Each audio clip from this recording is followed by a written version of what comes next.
Bom, vamos lá.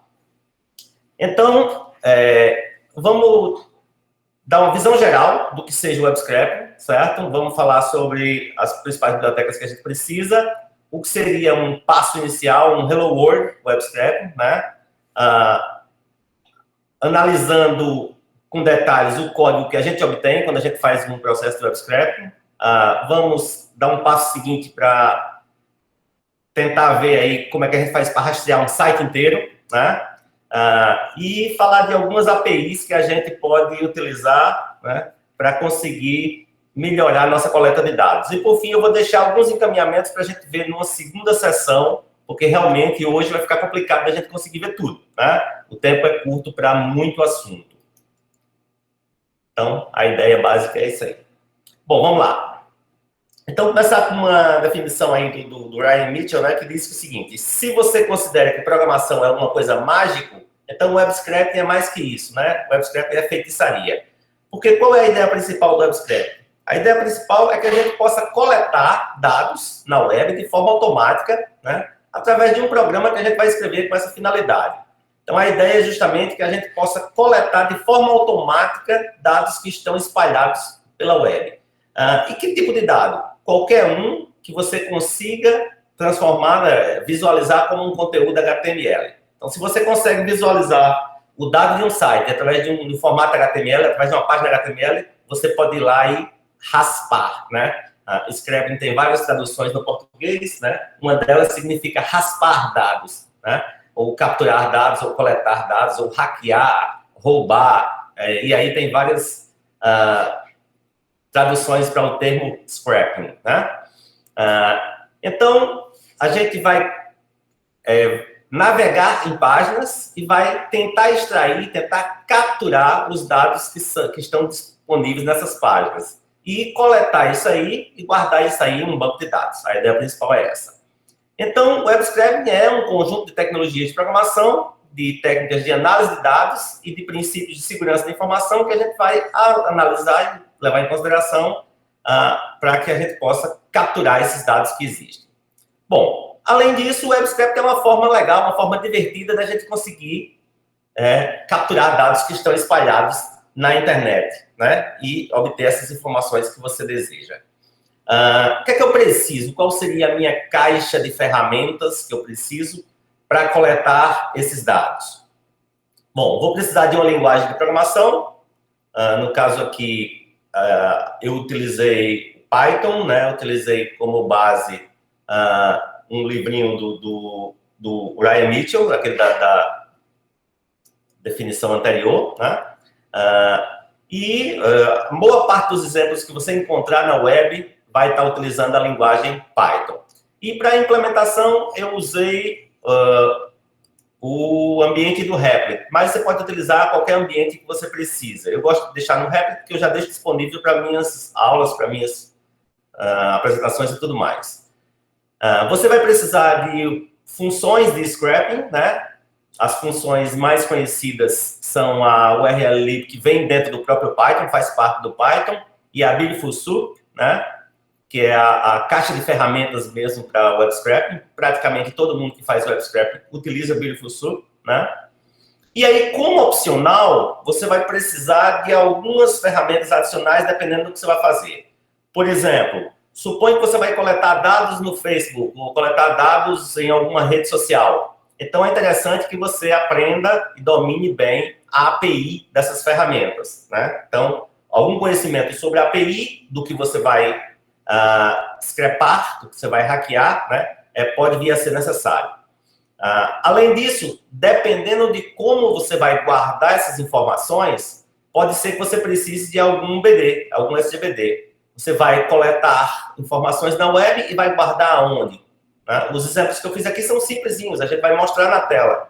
Mas eu poderia, por exemplo, guardar isso dentro de um banco de dados. E aí eu precisaria de uma ferramenta de banco de dados. Essa etapa eu não trouxe para a nossa conversa de hoje, porque seria algo mais avançado, então eu deixei para a gente ver num segundo momento, certo? E você vai precisar de algum material de consulta para consultar as funções. Eu recomendo que você utilize o material de consulta da Beautiful Soup, né, que é a biblioteca que a gente vai utilizar, porque ela boa parte das funções que você vai usar são funções dela. Além disso, você deveria levar em consideração também o uso de algum material de consulta sobre Python, né, para as funções mais avançadas, principalmente tratamento de strings, né, e algum material, algum tutorial que você queira utilizar para a parte inicial do scrapping. Bom, então vamos começar a nossa conversa relembrando um pouquinho aqui de como funciona uma requisição na web, né? No ponto 1, eu não sei se vocês conseguem ver o meu mouse, mas no ponto 1, o usuário começa acessando uma página web através do seu navegador e clica aqui em um link, que acontece quando o usuário clica em um link de uma página web. Bom, o navegador dele empacota, prepara um pacote de dados, onde está incluído o IP, está incluído o MAC do roteador, né, do roteador dele, do Wi-Fi dele, e o IP de destino para onde é que ele está mandando aquela mensagem, para qual página na web ele está mandando aquela mensagem. O navegador empacota isso aqui e manda para o roteador. Bom, o roteador recebe, descompacta, desmancha esse pacote aí, olha para onde é que esse pacote vai, qual é o IP do remetente, né? E assume daí em diante, ele assume a responsabilidade por ficar esperando a resposta. Tá? Esse pacote vai para a nuvem, vai para a web, então ele percorre um caminho entre vários servidores, e aí servidores intermediários, né, até que ele consiga chegar ao destino dele. Quando o conjunto de máquinas que faz a web funcionar encontra o local destino, ele entrega o pacote, né, aquele pacote de requisição para o servidor correto. O servidor recebe o pacote,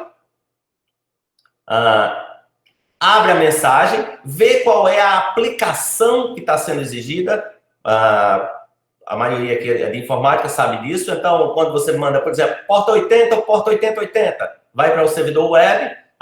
Porta 3000, vai para uma aplicação em Node.js. E aí, de acordo com a porta, ele vai entregar aquela requisição para quem está, para o servidor que está esperando para recebê-la.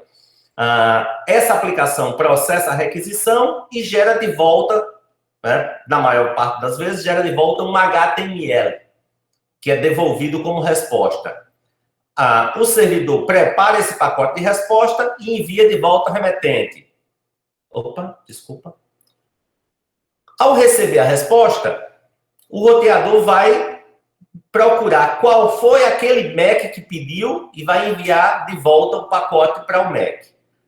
O usuário, o navegador, recebe aquela página HTML, decodifica e gera uma resposta para o usuário. Então, todas as vezes que eu dou um clique, acontece todo esse processo aí, que ainda bem é totalmente transparente para o usuário. A gente não precisa estar se importando com isso.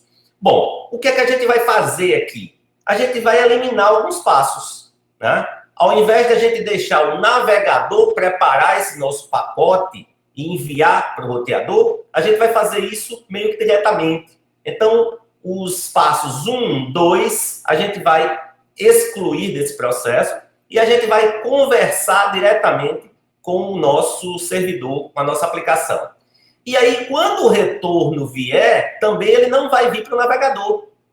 Esse conteúdo HTML, ele vai vir diretamente para a sua aplicação, para o seu programa. Então, o seu programa fecha um pacote, envia uma requisição, e quando esse pacote voltar com a resposta, o seu programa vai conseguir lidar, vai conseguir tratar essa resposta. Então, a gente está tirando daí o navegador da jogada. A gente vai conversar diretamente com a aplicação sem a utilização do navegador. Por que isso? Porque a gente precisa desse passo importante para que a gente possa manusear diretamente a informação que vem dentro do HTML. Bom, quem vai fazer boa parte desse papel é essa biblioteca Beautiful Soup, né? Beautiful Soup é uma bibliotecazinha escrita, né, inspirada lá no Alice do País das Maravilhas, né, que em um determinado momento do filme, do livro, ele fala nessa sopa linda, né? E aí, esse pacote é inspirado nesse momento lá do livro, em que ele vai enxergar justamente o conteúdo daquele HTML totalmente cru, como se fossem os ingredientes lá da sua sopa. Né? Bom, o que seria o nosso primeiro programinha web scraping aqui? Inicialmente eu não estou usando o Beautiful ainda, mas eu estou fazendo uma requisição utilizando o URLlib direto do meu Python, né? E estou tratando essa requisição que volta na forma de um HTML. Então, eu vou utilizar o URLlib, que é a minha biblioteca padrão, para fazer um request nela, né? Para fazer uma requisição. E dela eu vou usar, o pacote request é responsável pelas requisições, e dela eu vou usar o URL open, que é justamente para abrir um endereço web. Então, ó, eu estou pedindo para ele abrir esse endereço www.google.com.br, né? Ele vai abrir essa requisição, vai guardar o retorno dentro desse objeto HTML e aí depois eu vou pedir para ele exibir, né, esse conteúdo HTML. O resultado disso é a página crua, a página em HTML mesmo. Eu deixei esse exemplo aqui para a gente ver, né? Vou rodar ele aqui. Então, o resultado disso aqui, mesmo uma página simples como a página do Google, né, que não tem nada, né? Se você abrir a página do Google, ela tem somente uma caixazinha de ferramentas lá. Então, essa página aqui, se eu olhar, se eu observar aqui o código-fonte dela, né, eu vou ter esse monte de texto aqui HTML, que hoje em dia tem definições para navegador e para tudo mais, né, para montar a tela em qualquer ambiente, celular e tudo mais. Então, essa tela aqui, né, que tem todo esse código por baixo, está sendo retornada aqui quando eu faço a minha requisição. Então, o resultado disso aqui é o meu HTML cru, né? É esse HTML que vai trazer as informações que eu preciso quando eu faço um scraping, tá certo?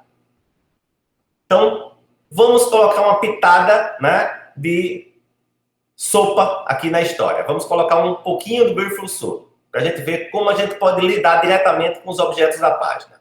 Bom, a mesma coisa, estou importando a biblioteca e estou importando também a biblioteca Beautiful Soup, né, da qual eu estou pegando um pacote específico que vai me permitir encontrar informações dentro daquele texto HTML. Então, estou abrindo agora a página da UFRN, tá certo? E dentro da página da UFRN, eu vou ler o objeto título e a primeira ocorrência que tiver em texto tamanho H1. H1 é um caption que a gente usa para aumentar o texto, diminuir o texto da página. Então, eu estou procurando essas duas informações dentro da minha página. Veja, eu vou abrir a página da UFRN, vou mostrar ela aqui.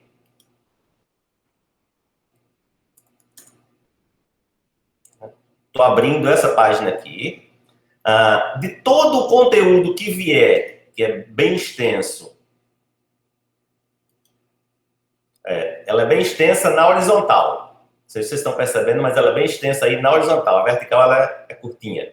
Porque todo o texto está basicamente como se fosse uma linha só. Bom, estou pegando todo esse texto aqui do portal da UFRN e estou buscando dentro dele, né, as duas informações básicas que eu coloquei aqui na minha requisição, que são o título e a primeira ocorrência de um tag com H1. Então, ao executar esse script, né, o título é recuperado aqui em cima e também é recuperado a Universidade Federal do Rio Grande do Norte, que é a ocorrência que tem aqui em título H1, tá certo? Então, ao rodar esse exemplo, eu vou fechar aqui o outro que eu não preciso mais, né? Vou recarregar esse exemplo aqui. Só um segundinho.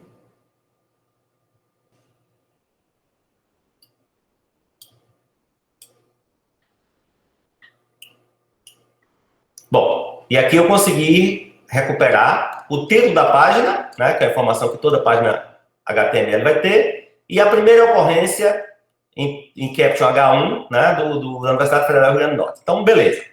Consegui recuperar meus dados e dentro dessa recuperação de dados eu já consegui identificar alguns elementos chaves que são o título e o H1, tá certo? Então, vamos em frente. Beleza. Como todo processo na web, como todo processo de programação em geral, você nunca está totalmente livre de erros. Então, como a web é muito dinâmica e muitas vezes a estrutura da página pode mudar de um momento para outro, é interessante você colocar alguma pitadazinha de segurança no seu código. Então, sempre que você for abrir uma página, é interessante você verificar se o retorno dela deu certo, né? Sempre que você for tratar alguma informação, é interessante você testar se realmente aquela informação que você obteve foi válida. Porque corre o risco de você escrever um script, deixar ele rodando, e de repente o autor lá da página resolve mudar alguma coisa na página. E aí, de repente, o teu código para de funcionar, do nada, né? Então, é interessante incluir aí alguns testes quando você for fazer algumas ações de requisições na web. Por exemplo, se eu vou abrir com URL open em um determinado site, é interessante eu usar um try, né?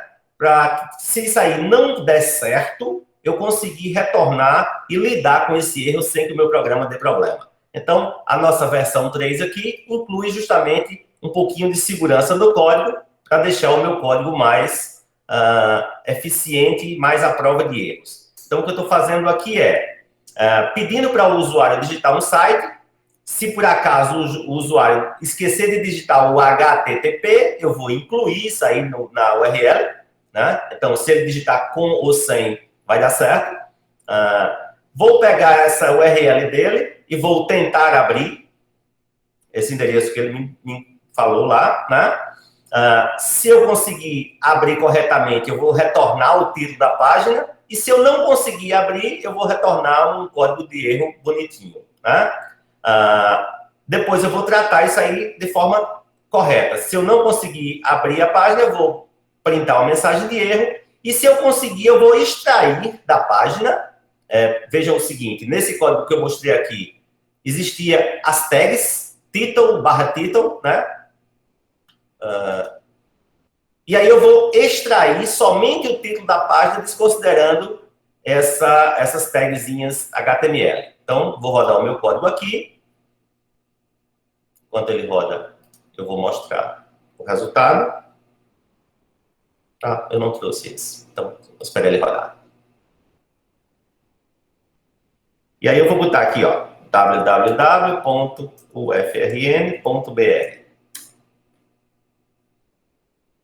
Como eu não coloquei o HTTP, ele coloca para mim, né? E aí ele vai lá, faz a requisição, encontra o título da página, extrai somente o conteúdo do título mesmo e apresenta aqui. Beleza. Então, coloquei aqui uma pitada de segurança no meu código. Então, vamos em frente. Bom, suponha que eu quero agora dar um passo a mais e eu quero encontrar informações específicas que estão dentro de um local lá da página. Né? A página da UFRN tem muita coisa, né? Mesmo a página inicial já tem muita informação aqui, mas eu quero pegar uma coisa específica. Eu quero pegar só essas tagzinhas aqui de notícias e de links importantes. Né? Aí começa um trabalho bem interessante de você ir em busca de conhecer bem a estrutura da página. Se você conhece, quanto mais você conhecer a estrutura da página, mais você vai conseguir coletar o que você precisa. Então, você tem que abrir o HTML, você tem que analisar esse HTML, conhecer ele bem a fundo, para você poder lidar, tratar com a informação que você precisa.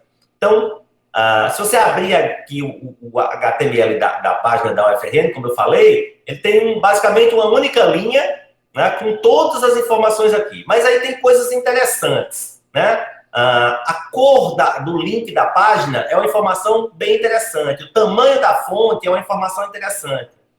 As tags que estão presentes nessa página são bastante interessantes. Então, eu analisei aqui, vasculhei a página procurando alguns padrões e descobri o seguinte: esses links aqui, dessas notícias, eles sempre vêm na cor azul. Então, isso é uma informação interessante que eu posso utilizar para capturar o texto. Então, o que é que eu fiz aqui? Exemplos 4 e exemplos... Não, exemplo 4 está aqui. Beleza. Eu pedi, né, para que ele abrisse a página dentro dessa página, ele empacotasse todo o conteúdo dentro de um objeto da Beautiful Soup, e aí ele extraísse lá dentro somente aquelas tags HTML, que são âncora, ou seja, possuem um azinho, são link para uma outra página, e que a classe existente é Blue Link, ou seja, é um link na cor azul, né? Esse nome aqui é dado pelo cara que constrói a página. Então, cada web designer vai dar um nome diferente lá, mas com certeza ele vai dar um nome padrão, porque essa informação é guardada no CSS para formatar toda aquela cor igual. Então, o que eu estou dizendo aqui para ele é: encontre dentro desse objeto todas as ocorrências de links que contenham essa classe Blue Link. E aí, dentro de todas as informações que existem na página da universidade, ele vai extrair somente aqueles links lá das notícias que eu pedi. Então, aqui está a informação filtrada, né? Eu estou pegando uma informação de HTML bastante grande. Se você abrir aqui a página da UFRN e for olhar o tamanho dessa página, é gigante, certo? Isso aqui é uma linha enorme. Mas aí, de toda essa informação aqui, eu estou pegando somente aquelas que têm o link da cor azul, né? E estou rodando. Deixa eu fazer uma modificação rápida aqui, que eu fiz 2 testes, rodando aqui. Né? Aí eu escondi a linha errada. A linha para esconder essa aqui. Enquanto ele para aqui, eu vou adiantando um pouquinho, porque o horário já está avançado. Então, eu consigo filtrar somente aqueles links, né? Que são os links de notícias, que estão aqui na cor azul, e consigo listar essas informações. Então, eu poderia, por exemplo, aqui, fazer um aplicativozinho que mostrava as notícias que estão na página principal da UFRN, né? Isso é um exemplo de uma coisa que eu posso fazer a partir desse código bem simples, tá? Então, já disparou aqui, vamos rodar novamente. E ele vai extrair para mim somente aqueles links, somente os links das notícias que estão na página. Ao invés de trazer toda a página, ele está me trazendo somente os links, né, que tem essa informação.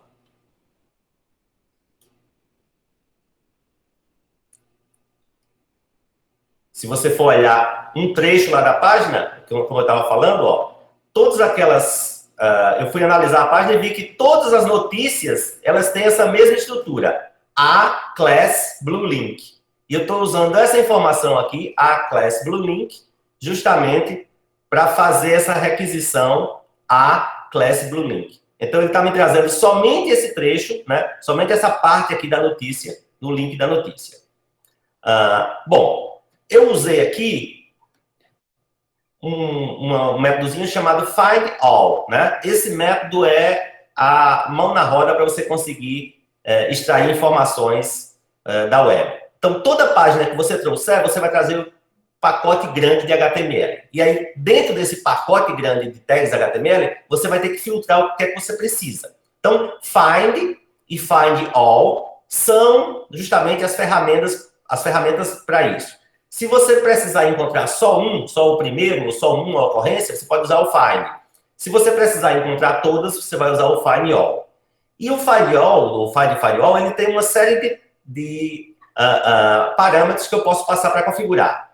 Esses parâmetros são a tag que eu estou procurando, os atributos relacionados a essa tag, se essa informação é recursiva ou não, né, se eu vou procurar em todas as ocorrências da página, inclusive nos subtags, né, se eu quero essa informação... se eu quero filtrar um texto dentro dessa informação, se existe limite para a quantidade de ocorrências, eu posso limitar em uma ocorrência, 2 ocorrências. Na verdade, o Find All com uma ocorrência é igual ao Find, né? E se existe palavras-chave a serem procuradas dentro da minha Find All que estou fazendo, da minha requisição que eu estou fazendo. Então, cada um desses objetos vão estar separados por vírgula. Se eu tiver mais de um, eu posso colocar entre chaves. Então, por exemplo, tag, eu quero 3 tags, H1, H2 e H3. Então, eu vou colocar os 3 dentro de chaves, separados por vírgula. Né? Então, esse Find All aqui está levando só o tag. Tag, vírgula, próximo, atributo. Então, a tag span com os atributos class blue. E por aí eu vou configurando o que é que eu preciso. Então, vamos lá. O web scraping, por si só, ele abre uma página, captura as informações e traz essas informações e exibe para o usuário. Mas eu posso construir, a partir daí, eu posso construir um robozinho que sai navegando na internet e que sai capturando informações e trazendo para o meu banco de dados. Ou eu posso ir saltando de link em link e percorrendo toda a página. Por exemplo, eu quero pegar uma aplicação que entra em cada uma dessas notícias, né? E pega mais informações que estão dentro dessas notícias. Suponho que eu estou interessado em fazer um concurso. Eu vou pegar um portal lá de editais e vou pegar cada edital e ver se aquele edital me interessa. É um exemplo de uma aplicação que eu posso utilizar isso. Então, para o nosso exemplo aqui, eu me baseei na Wikipedia, né? Então, fui lá na Wikipedia e procurei a página de Caicó. Beleza, vamos abrir ela aqui para a gente dar uma olhada nela.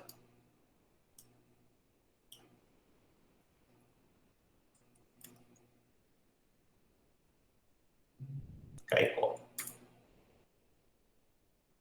Ok. A página de Caicó tem bastante coisa aqui relacionada, né? Tem fotos, imagens, tal. Bom, vamos lá. O que é que eu quero? Eu quero buscar dentro dessa página de Caicó todos esses links que estão descritos aqui na página, de forma que eu possa fazer, digamos, eu quero fazer um trabalho sobre Caicó e quero pegar todas as informações relacionadas à página de Caicó. Beleza, vamos lá. Vou abrir a minha URL, né? Coloquei diretamente a URL aqui, né? Vamos transformar o conteúdo dentro de um objeto, né? Do Befusu. E aí vou encontrar dentro dessa página todos os links âncora, todos os existentes, né?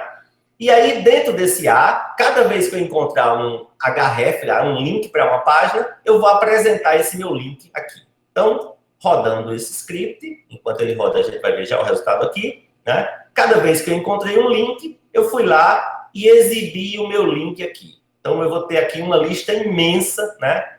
Cada palavrinha dessa em azul representa um link, e aí eu vou ter uma lista imensa de links aqui, tanto internos como externos, ou seja, tanto links para a própria Wikipedia, como links externos também. Se você manda um robozinho web sair navegando por aqui, com certeza ele vai se perder com tanta informação que ele encontra, né? Já que eu tenho muito link aqui para páginas externas. E aí essas páginas vão ter novos links e aí ele vai se perder facilmente. Então, o que é que você pode fazer? Não, eu estou interessado somente nas informações que estão dentro da Wikipédia. Então, eu vou filtrar, eu vou esconder, eu vou definir o meu escopo, né, para dentro da Wikipédia. Então, rodando o meu script aqui, vocês veem que ele encontrou aqui uma imensidão de links para várias páginas. Algumas são dentro da Wikipedia e outras são externas. Por exemplo, www.caicorn.gov.br é um link externo. Mas wiki/aeroporto de Caicó é uma informação interna, né? E é a que me interessa dar uma olhada com mais detalhes. Então, eu quero, dentro desse HTML, eu quero extrair somente as informações que estão relacionadas a links da Wikipédia. Então, vou pegar esse conteúdo aqui que eu consegui recuperar e vou refinar lá dentro o que foi mapeado, tá certo? Então, o que é que eu vou fazer? Bom, existe um recurso bastante importante também, que são as expressões regulares. Quem é da área de programação deve conhecer, já deve ter escutado falar, pelo menos, em expressões regulares, né? Expressões regulares servem basicamente para você casar padrões, para você encontrar padrões dentro de texto. Então, as expressões regulares são a mão na roda para você conseguir extrair informações de dentro de páginas web. Então, é outra coisa que você vai ter que dar uma estudadinha, é justamente essa parte de encontrar aí encontrar algum material interessante sobre expressões regulares, né? Então, vamos lá. Vamos pegar aqui o nosso conteúdo que foi recuperado e eu vou aplicar sobre esse conteúdo um filtro com as expressões regulares, com a expressão regular definida aqui. Por exemplo, eu quero encontrar todos os links que contêm /wiki, certo? limpando daí alguns caracteres que eu não quero que apareçam, tá certo? Então, eu vou ter aí um conjunto de restrições aplicadas aos meus links recuperados, a todos aqueles que foram recuperados antes, para que ele limpe aqueles links que não me interessam e deixe somente aqueles links que têm essa estrutura, tá certo? Para falar de expressões regulares, a gente teria que ter um outro outro LabConf só para isso aí, para definir exatamente como é. Mas isso aqui está dizendo para ele que eu quero o padrão dos endereços que começam com /wiki e tem um link dentro da própria Wikipédia. Então, aplicando esse filtro, eu consigo limpar, né, bastante o meu conteúdo obtido e consigo aqui, ó, somente aqueles links dentro da Wikipédia que começam com /wiki.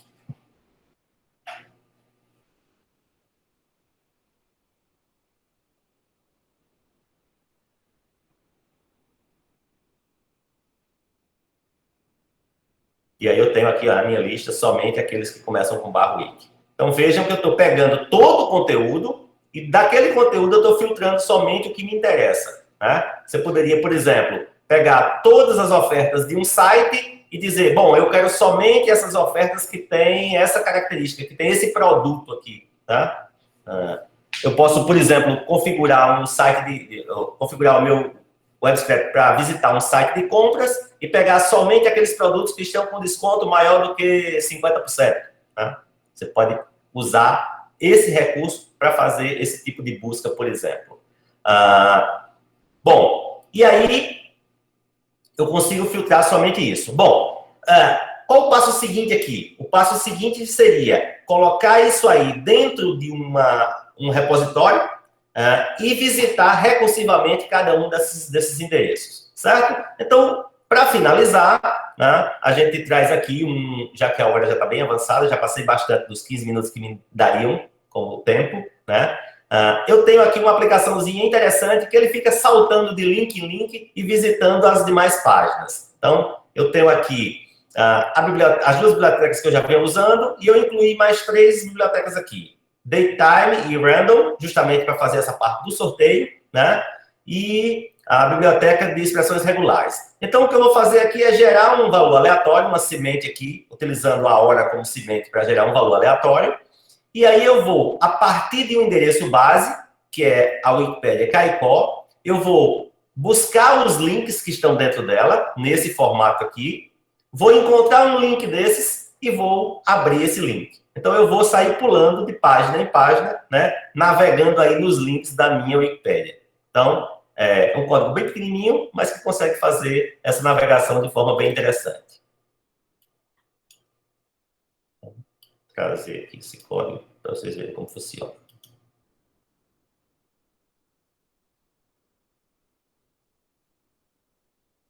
E aí, ó, ele encontrou o primeiro, pulou, já vai em Goiás, Espiritismo, quer dizer, é um negócio totalmente aleatório, que vai saltando de link em link, entra numa página, faz a lista de links, encontra um, faz o sorteio, encontra outro, faz o sorteio, e aí recursivamente ele vai saltando de página em página até visitar aí todas as páginas existentes, ou ficar passando o resto da vida dele saltando de link em link.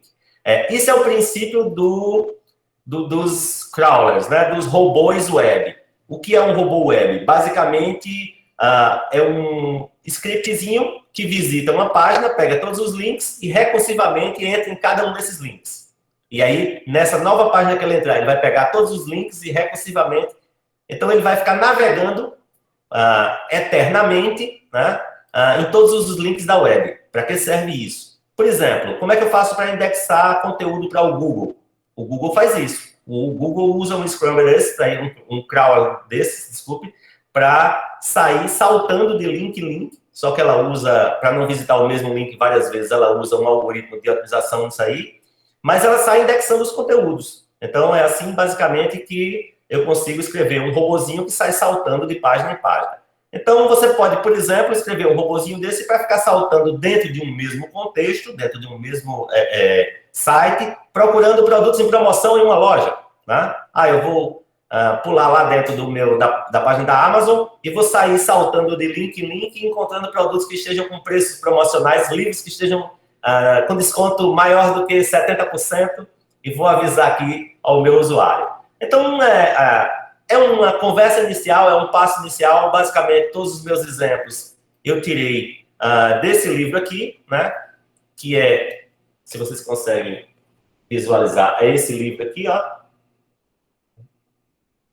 que tem esses exemplos de Web Scraping Python. Tem uma introdução ao Web Scraping Python, né, na verdade. Tem algumas coisas que a gente teve que buscar fora porque não tinha no livro. Então, eu sei que vai ficar com gostinho de queria ver mais coisas, queria ver como é que eu coletava e guardava no banco de dados, queria ver como é que eu processava o conteúdo que eu armazenei, mas realmente eu preciso de uma nova sessão, então já solicito aí a Tassiano Web Scraping parte 2, né, para que a gente possa fazer um conteúdo mais avançado de coleta de dados. Por enquanto, vocês já conseguem, com esse passo inicial, aí vocês já conseguem navegar em algumas páginas e já conseguem extrair algumas informações interessantes. Mas recomendo a vocês darem esse passo de buscar mais material e dar uma olhadinha, principalmente nas APIs. As APIs vão trazer coisas interessantes para a gente ver. API do Facebook, API do Twitter, né? Podem trazer esse conteúdo e permitir que vocês apliquem essas funções, find out, sobre o conteúdo, né, que você vai recuperando dessas APIs. Então, combinando isso aí, você dá um passo à frente em relação a isso. E aí, aberto aqui a responder algumas perguntas, né, sobre o conteúdo que a gente viu e pedir para Tassiano aí para agendar já o nosso próximo Lab Coffee sobre o assunto. Ok? Ok, Flávio, ok. Foi muito bom, né? Nós vamos repetir, né, a dose do Lab Coffee, né, toda quarta-feira até o dia 8 de agosto. Nós temos já definido, né?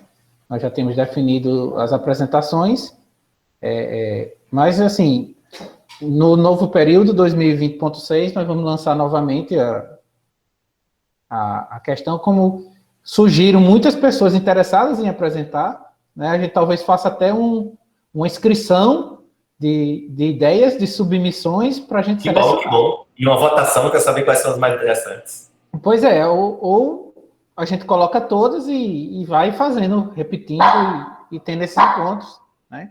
Que eu gostei bastante que a gente está fazendo uma quarta-feira um professor e uma quarta-feira, né, um aluno do nosso laboratório ou algum convidado, né, com algum tema interessante.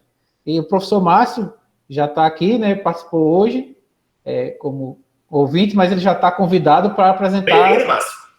Na primeira Lab Coffee de agosto, assim, quando voltar o período, a gente vai já convidar ele para começar a falar das pesquisas dele. Tá bom, com certeza. Que bom.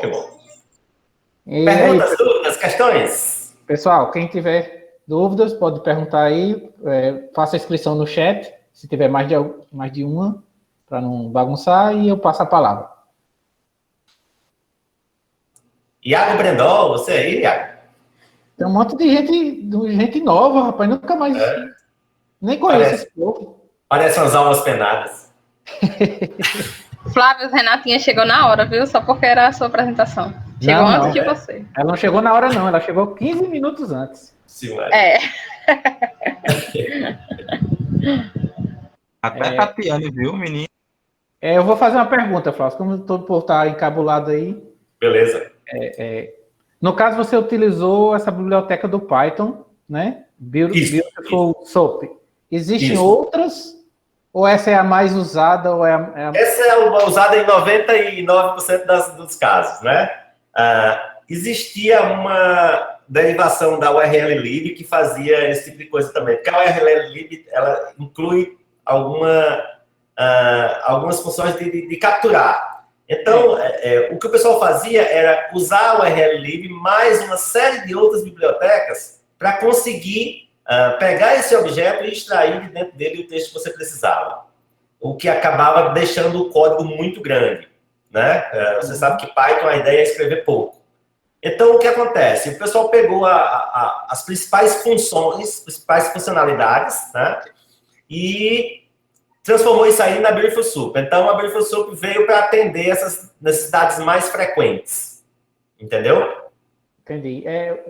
Mas dá para fazer sem ela. Respondendo a sua pergunta. Eu até utilizo essa URL lib para fazer download de CSVs de sites que têm dados, né? Dados abertos em CSVs.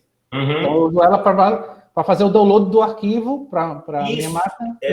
Até um caso interessante que eu tenho para contar aqui, né? Minha primeira incisão nessa área aí do WebStep, né? Esse termo nem existia ainda. Eu trabalhava ainda lá em Patos, na FIP.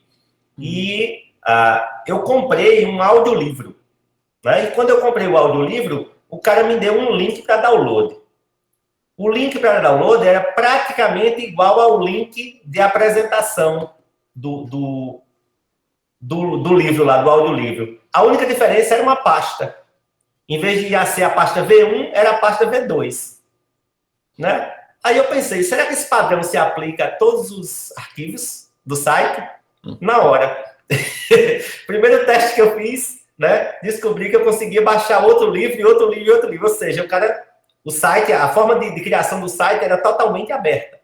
Não tinha nenhum tipo de login para fazer isso. Aí eu digo, bom, será que dá certo? Aí eu fiz o quê? Fiz um scriptzinho, né, e deixei o scriptzinho rodando. Né? Deixei até rodando em casa para não ter nenhum problema, né? Não fazer lá da faculdade para não ter nenhum brilho. Deixei baixando e baixei todos os audiolivros do site. Né? No dia seguinte eu mandei um e-mail para o cara dizendo, o site de vocês tem uma falha de segurança terrível e se o cara quiser, baixa tudo. O cara me mandou um e-mail lá agradecendo. Disse, professor, muito obrigado. Pode ficar inclusive com os livros que o senhor baixou, não tem problema não. Obrigado por avisar a gente. Então, você vê que coisas muitas vezes simples, né? Você consegue fazer com um scriptzinho. Então, eu fiz um scriptzinho de poucas linhas que me permitiu baixar todo o conteúdo lá do site, né? Não vou falar o site não, senão todo mundo vai tentar invadir. Tem uma pergunta de Stênio aqui, que eu sei que ele está sem microfone, então eu vou fazer. Né? Ele perguntou por que Python? Poderia usar outras linguagens, quais as vantagens dessa linguagem em si, né? E depois tem uma pergunta do professor Márcio que ele pode fazer depois, a palavra dele. Certo. Vou responder de forma bem fácil, Stênio. Esse teu... Deixa eu compartilhar de novo minha tela que eu te mostro aqui por que Python.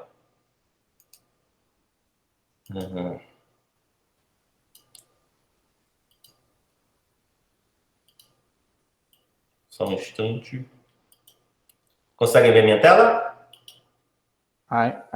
Sim. Certo, beleza. Por que Python? Porque num scriptzinho de 15 linhas eu consigo fazer isso aí. Eu consigo fazer um robozinho que sai saltando de página em página e conseguindo extrair o conteúdo que eu preciso. A questão de Python principalmente é pela simplicidade, tá certo? Então, essa simplicidade que me permite escrever pouco, ter bibliotecas prontas para isso e conseguir o resultado rapidamente. Então, principalmente esse é o motivo. Segunda, que a comunidade Python tem crescido bastante, né? E tem se ajudado bastante. Então, a maioria dessas bibliotecas é gratuita, o cara vai lá, instala tal, numa boa, sem problema nenhum. Existe uma compatibilidade muito boa. O Python teve um problema de compatibilidade da versão 2 para a versão 3. A partir daí, o pessoal trabalhou bem nessa migração para que não tivesse tantas modificações. Então, praticamente qualquer código que roda na 3.0 roda na 3.8.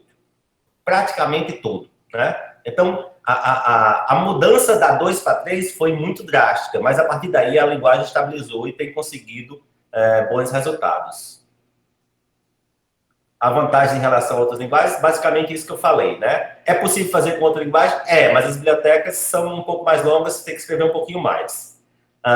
Selenium, Ítalo pergunta sobre o Selenium, né? Selenium é uma excelente ferramenta para você navegar quando você não consegue fazer a coisa de forma tão automática como a gente fez ali nesses exemplos. Esses exemplos eu consigo abrir a página, extrair todo o conteúdo em HTML. Tem situações que eu não consigo. Eu tenho que sair clicando. Então, o Selenium, ele guarda a minha sequência de cliques e de coisas que eu digito e consegue repetir isso. O Selenium, ela foi criada principalmente como uma ferramenta de testes, para que eu pudesse fazer testes em software. Então, eu faço uma sequência de passos, clico num botão, preencho o meu nome, preencho o login, preencho a senha, né? Clico no botão OK. E o Selenium guarda tudo isso e pode reproduzir isso várias vezes. Então, eu posso colocar um banco de testes. Vários usuários, vários logins, e ele testa para mim todos aqueles usuários que eu colocar. Então, eu posso utilizar o Selenium justamente para capturar essa minha sequência de passos, se eu tiver que navegar num site, quando eu não tiver acesso a ele. Deixa eu abrir um site aqui para eu mostrar. Foi até um site que eu tentei escrever uns scripts para ele, mas eu não consegui porque ele tem algum tipo de trava que não me permite isso.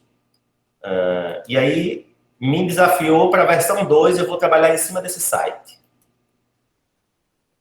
Eu vou conseguir quebrar essa barreira dele. Eu tentei, Tassiano conhece bem esse site, né? Wine, é um site de vinhos, né? Ele tanto vende como ele tem um clube de assinaturas. Beleza. Eu estava tentando justamente pegar alguns desses vinhos aqui e mostrar como é que eu poderia capturar e colocar os vinhos que estavam em desconto, né? Foi um exemplo que eu tentei fazer hoje à tarde, mas eu não consegui finalizar, porque o site tem alguns bloqueios. Veja, para eu navegar nele, eu vou clicando, certo? Então, aqui eu quero só os vinhos Brasil. Eu clico nesse link Brasil aqui e ele vai filtrando para mim. Bom, o que acontece? Quando eu tenho que clicar em algum lugar e não selecionar o conteúdo todo, eu não consigo fazer diretamente com essa biblioteca que a gente estava usando. Então, eu vou precisar do Selenium para fazer a junção das duas coisas. Eu vou juntar os cliques de navegação para atingir a página, mais a navegação dentro da página, depois que eu consigo o HTML. Então, dá para combinar as duas coisas e conseguir evoluir mais na minha navegação. Márcio pergunta aqui se os robôs do Twitter se baseiam nessa ideia. Sim, se baseiam nessa mesma ideia de sair saltando aí, né? Pulando de link em link. Então, eu posso pegar o link de um usuário, né? E olhar todas por exemplo, uma coisa bem comum que se faz hoje na política. Sair clicando e tentando levantar uma tag. Então, eu pego todo mundo que está falando daquela tag e vou lá e curto, compartilho, né? E fico repetindo esse processo milhares de vezes. Então, basicamente, os robôs do Twitter se utilizam desses recursos para fazer esse tipo de coisa. Quem mais aqui perguntou? Foi só um comentário em relação ao Selenium, porque as partes tem o JavaScript. JavaScript, exatamente, certo? E aí você precisa utilizar o Selenium junto. O Selenium é muito usado para fazer testes de sistema a partir da interface, né? Renata pergunta se é possível capturar os perfis de fake news, né? E a partir daí tentar banir essas contas. Existem robôs que fazem isso também. Existem robôs que buscam robôs. Tem um perfilzinho no Twitter, que eu não lembro de qual agora, mas eu sigo ele, né? Que é um perfilzinho que sai procurando justamente esse comportamento robô. O que é o comportamento robô? É esse cara que não publica nada de interessante, ele simplesmente curte e compartilha as tags que ele acha que são interessantes. Acho que é bot sentimental, sentinel. Você linka ele você segue ele segue você, e aí ele classifica a sua página o quão por cento você é um robô, né? Mas ele não estava tão bom, não. Eu vi muita gente reclamando. O meu, pelo menos, deu 70% de chance de ser humano. Quer dizer, tem 30% de chance de ser um robô.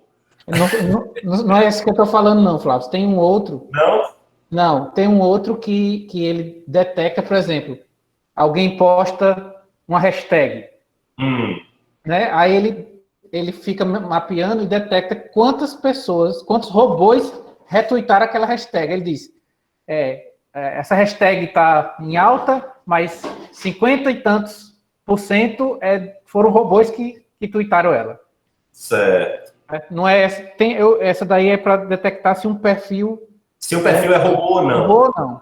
A minha também deu nessa faixa aí de 70%. Que eu era humano e 30% que eu era um robô. Pois é, então ainda tem assim O índice de falha é muito alto. Eu fui ler ele um pouquinho, ele levava em conta as pessoas que não comentam nada e faz muito retweet. Uhum. Aí ele considerou que retweetar é uma coisa mais de robô do que humano. O humano quer dar opinião, o humano quer... Mas aí isso aí, como a ferramenta gosta do retweet, quebra, né? Uhum. Aí, no caso... Mas tem como pensar alguma coisa nesse sentido, sim, Renata. Dá uma pesquisa legal, tentar identificar fake news. Perfis de fake news, perfis robôs, separar. É difícil, muito complicado. Então, isso. A minha pergunta seria... você falou que numa próxima você falaria, mas eu quero perguntar essa questão do web scrap com APIs, que você cita lá como que vai ser opcional lá, assim, não vai trazer, mas como seria isso com API? Ele ia conectar na API e fazer chamadas? É isso? Isso. Através da API, você faz a requisição, por exemplo, para pegar todas as chamadas do Twitter, né, que estão citando determinado tópico, determinado assunto, né? Deixa eu ver aqui o Twitter, deixa eu ver aqui do momento aqui. Bom, tag do momento, tchau Guedes, né? Tá aqui, a primeira que apareceu. Então, por exemplo, eu posso fazer primeiro uma requisição no Twitter para me pegar as últimas 1000 postagens que falaram desse assunto, e aí eu vou ter uma resposta, e em cima dessa resposta, eu vou fazer o meu web scrap. Perceba que são 2 passos aí. Eu preciso primeiro fazer uma requisição para filtrar o que eu quero, e aí é a API do Twitter que me dá isso. E depois disso aí, eu preciso aplicar o meu web scrap, né, para conseguir capturar a informação que eu preciso. Ok. Mais perguntas? Professor Márcio, Gerson tá aí, o Liane, Gustavo, Oi. Como sempre. Flávio, isso é basicamente usado nas pesquisas de análise de sentimento, nas redes sociais? Sim. Basicamente, Liane, a análise de sentimentos, quando começou, o web scrap não era tão famoso ainda, então, quando começou a se fazer análise de sentimentos, basicamente, você tinha que fazer tudo isso na mão. Você fazia a requisição somente com a API da rede social e você tratava individualmente cada uma das chamadas, cada uma das respostas que vinha, você tratava. Bom, isso era relativamente fácil porque a maioria tinha só texto, né? Mas aí, com tanta demanda de uso de imagem e hoje de vídeo nas redes sociais, tem muita postagem com imagem, quase todas têm imagem, e tem muita postagem hoje que tem vídeo, aí já não dá para fazer tanto essa análise de sentimento tão facilmente. Então, você acaba tendo que combinar aí com mais ingredientes para conseguir fazer isso. Mas a ideia também é a mesma. Você vai, extrair as postagens de uma determinada pessoa ou de um determinado assunto com a API, num primeiro passo, e num segundo passo você vai minerar essa API para extrair o conteúdo que você precisa. Sim. Proximária, acho que está até trabalhando com essa parte aí de análise de sentimentos. Legal. E ela veio me perguntar a respeito de algoritmos de aprendizado de máquina, de IA, que pudesse auxiliar nessa parte. Aí, assim, eu não soube indicar, eu até disse que ela te procurasse, porque eu realmente, assim, não estou por dentro, né, de algoritmos que trabalham com essa parte de análise de sentimento. Eu vi naquela apresentação que eu fiz no ano passado, na Semana de Informática, tinha um exemplo, até levei para o pessoal, tem um exemplo que falava justamente dessa parte de análise de sentimentos.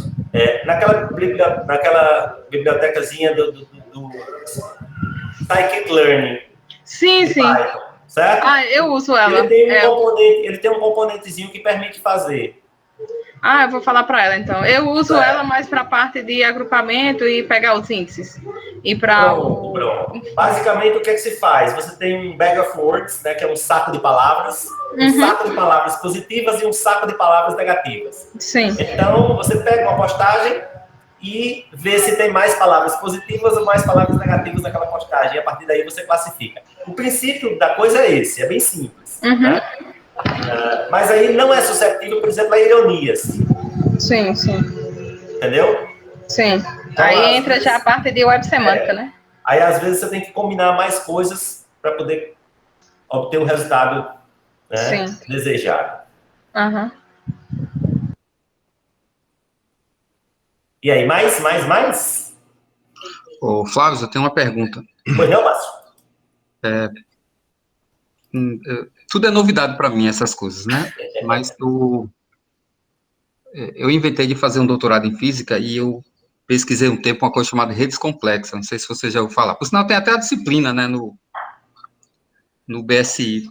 Eu já ouvi falar, só de ouvir falar, não conheço muito, não. Pois é, a lógica de redes complexas é você analisar um grafo e você estudar uma estatística daquele grafo baseado na quantidade de ligações que tem o vértice, que seria tipo um hub, uma coisa assim. Então, a minha pergunta que eu quero fazer é o seguinte: eu vi no início da sua apresentação que você substituía uma parte quando a gente entra no site. Isso. É possível a gente usar essa sua metodologia para fazer uma análise da quantidade de ligações que determinado site ou determinado computador recebeu, por exemplo, para fazer uma análise de cluster, podemos dizer assim? Sim, Márcio. Isso é bem fácil de fazer. Uma linha de comando em Python você faz isso. Deixa eu de novo compartilhar aqui, que eu te mostro.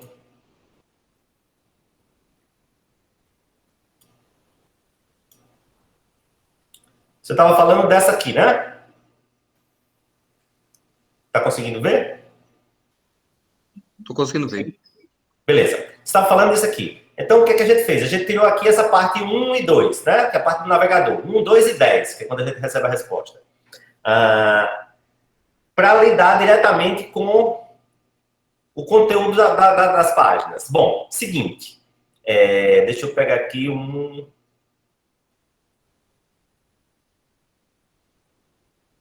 em relação a links, certo? Em relação a links.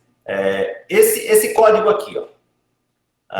Esse name list, ele vai guardar, vai listar todos os links que atendam a essa requisição, né? Que tenham seja um link, tenha A como de âncora, né? E tenha a tagzinha class blue link. Então ele vai trazer uma listagem de todos esses links encontrados.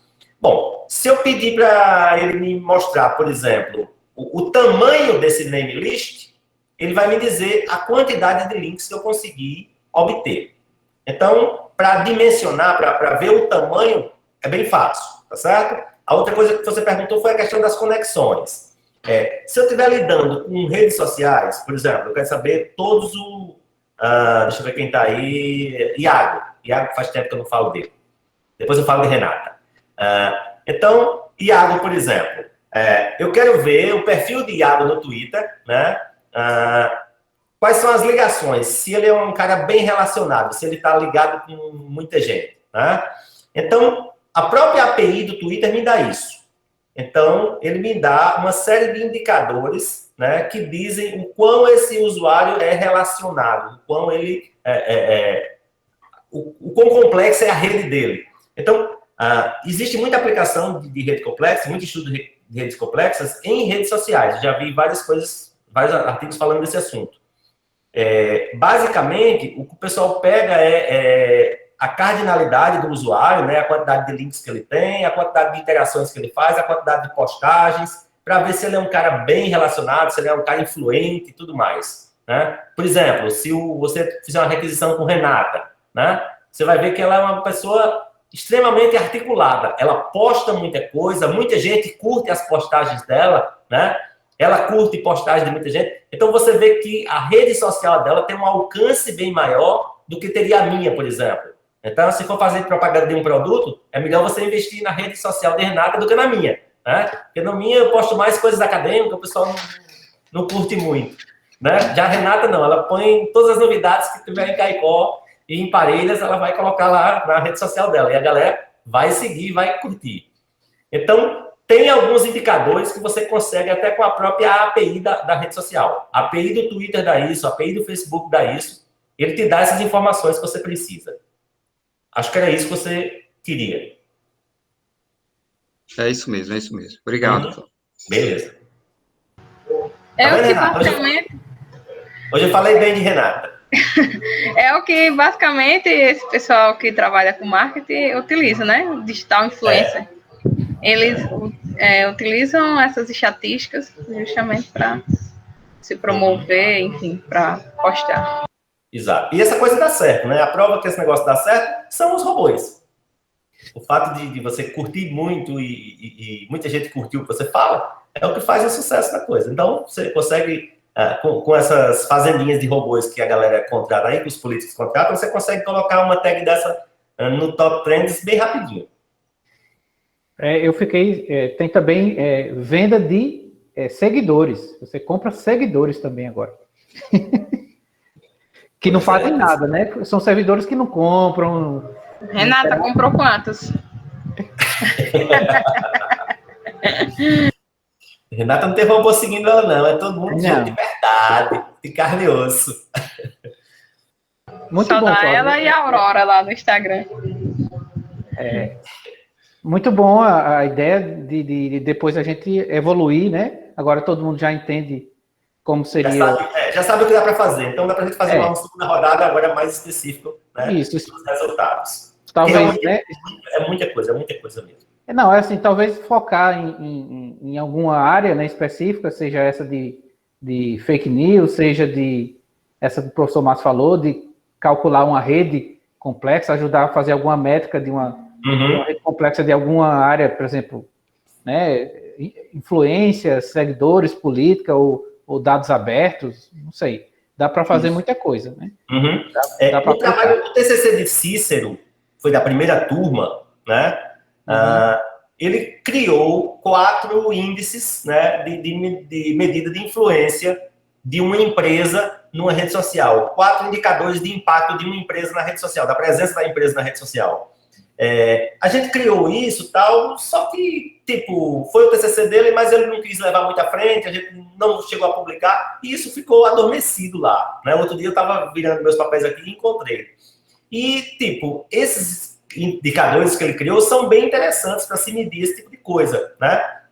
E eu lembro que um deles foi até implementado pelo próprio Twitter, mas os outros não. Então, também pode pegar alguma coisa desse tipo aí e daria para fazer um trabalho de TCC ou publicar um artigo continuando esse trabalho de Cícero. Sim. Aí depende dos nossos alunos e dos interesses em participar de projetos, né? O novo período está bem aí, vai ser um período em relação a tempo normal, então vai dar tempo de fazer um pouquinho de extensão, um pouquinho de pesquisa. Né? E assim, às vezes as pessoas, não vou fazer isso não, eu tenho medo de programar, eu não gosto muito. Essa é uma programação que é extremamente simples. Você vê que os códigos têm 20 linhas, 15 linhas, 30 linhas.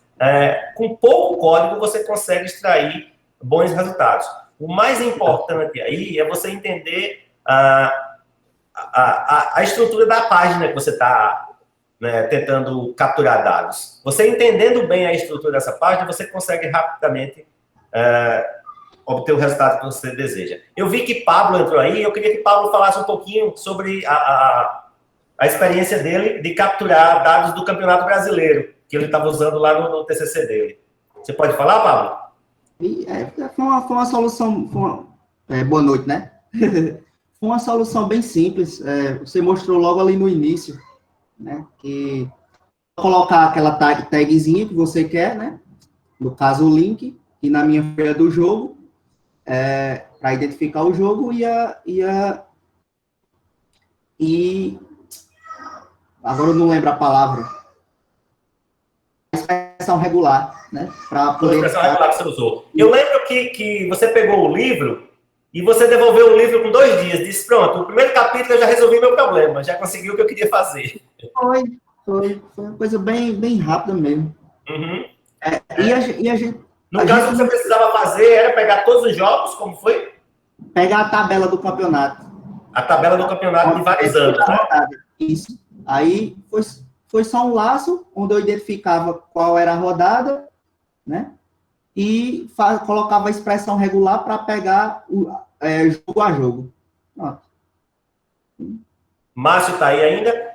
O trabalho dele, Márcio, era de otimizar a tabela do Campeonato Brasileiro. Então, basicamente, ele ia tentar fazer com que os times viajassem menos, né? Tivesse um deslocamento menor durante o campeonato.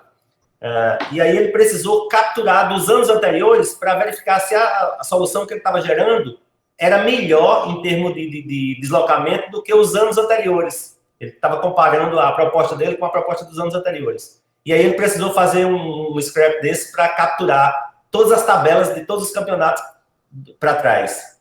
Desde quando, Pablo?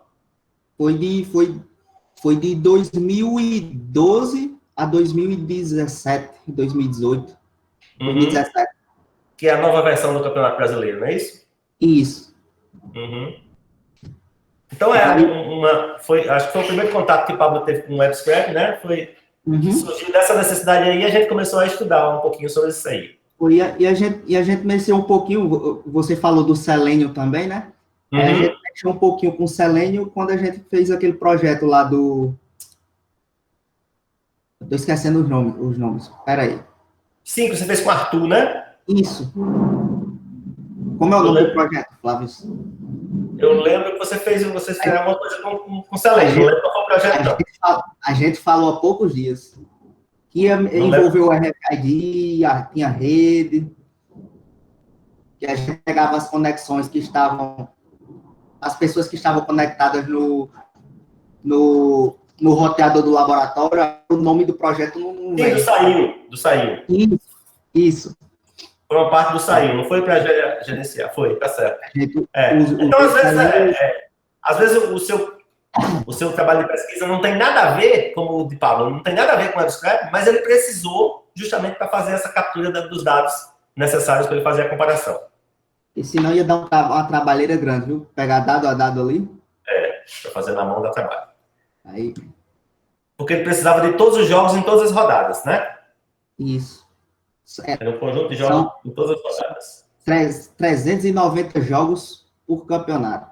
Aí eu ia ter que pegar um a um, manualmente. E ver o quanto foi que cada time viajou. Trabalhando danado. Pois é, pessoal. Então, basicamente, o que a gente tinha para apresentar isso aí, né? Essa conversa inicial sobre o WebScrap. Espero que tenham motivado aí vocês a utilizarem alguma coisa. Ou, pelo menos, trazido um pouco mais de luz para essa área aí. Se você, no futuro, se deparar com alguma necessidade, você já sabe para onde ir, né? Eu preciso capturar dados na web. Vou falar com o Pablo, que é o cara que entende do assunto. Eu ainda não sei que deu um mini curso aqui agora. Como você disse, eu usei um capítulo do livro. Viu, Flávio? Não, mas assim, eu entrei no assunto do Selenium pelo que Joe Stênio falou aí, né? Em questão de equipamento de roteamento. Foi justamente o que a gente fez, né? A gente utilizou o Selenium para acessar... O Selenium não, na verdade foi o WMAP, né? Com a ajuda do Selenium, para capturar as pessoas que estavam online naquele determinado momento, né? Isso. Deu trabalho aquilo, rapaz. Ok? Jonathan, a foto? Ok.